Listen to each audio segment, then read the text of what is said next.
গাজীপুরে ৪১তম BCS cadre কর্মকর্তাদের ২১তম মৌলিক প্রশিক্ষণ এবং আনসার ব্যাটালিয়নের ২৬তম ও ২৭তম ব্যাচ রিক্রুট সিপাহী মৌলিক প্রশিক্ষণের সমাপনী কুচকাওয়াজ অনুষ্ঠিত হচ্ছে। এ নিয়ে আরও জানাতে সরাসরি যোগ দিচ্ছেন আমাদের সহকর্মী মাহমুদুল হাসান।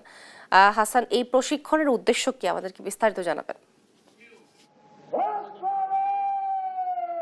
ধন্যবাদ তোহা। আমি যেমনটি বলছিলেন, আমি এই মুহূর্তে দাঁড়িয়ে আছি গাজীপুরের শফিপুরে বাংলাদেশ আনসার একাডেমিতে, এবং আজকে এখানে ৫১তম যে প্রশিক্ষণ বেশটি রয়েছে তাদের কুচকাওয়াজের মধ্য দিয়ে বিদায়ী সংবর্ধনা দেওয়া হবে। আমি যদি একটু দেখানোর চেষ্টা করি বা জানিয়ে রাখি, আজকে যে অনুষ্ঠানটি এটি মূলত এখানে আজ একসাথে ৪১তম বিসিএস আনসার ক্যাডার কর্মকর্তাদের ২১তম মৌলিক প্রশিক্ষণ শেষ হচ্ছে। একই সাথে নবনিয়োগপ্রাপ্ত থানা ও উপজেলা প্রশিক্ষিকাদের প্রশিক্ষণ এবং আনসার ব্যাটালিয়নের ২৬ ও ২৭তম ব্যাচের রিক্রুট সিপাহীদের মৌলিক প্রশিক্ষণেরও সমাপনী কুচকাওয়াজ অনুষ্ঠিত হচ্ছে।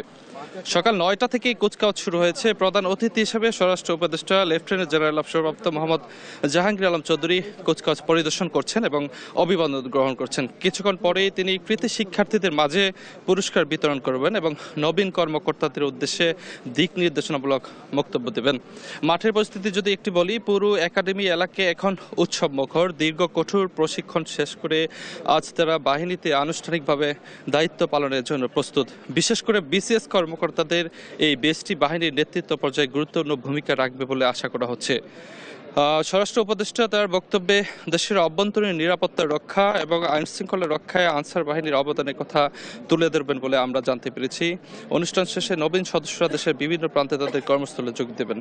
এছাড়া যদি একটু বলি, এখানকার যারা প্রশিক্ষক রয়েছে তাদের সঙ্গে আমরা কথা বলেছিলাম। তারা যেমনটি জানিয়েছে যে আগামী আসন্ন নির্বাচনকে সামনে রেখে প্রশিক্ষণ কিছুটা সংক্ষিপ্ত করা হয়েছে। সাধারণত ৬ মাস ব্যাপী প্রশিক্ষণ হয়ে থাকে, সেখানে ৪ মাসের মধ্যে তাদের প্রশিক্ষণ শেষ করা হয়েছে।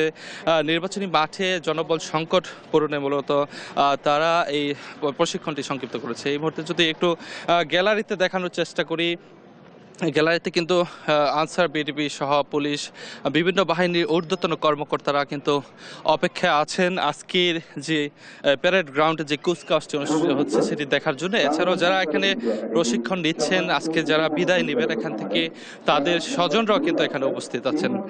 তবে সব মিলিয়ে যদি বলি গাজীপুরের শফিপুর আনসার একাডেমিতে ৪১তম বিসিএস আনসার এবং এখানে আজকে যারা প্রশিক্ষণ নিয়েছেন তারা তাদের এই দীর্ঘ কঠোর পরিশ্রমের মাধ্যমে আজকে যা অর্জন করেছে তা নিয়ে মাঠে কাজ করবেন।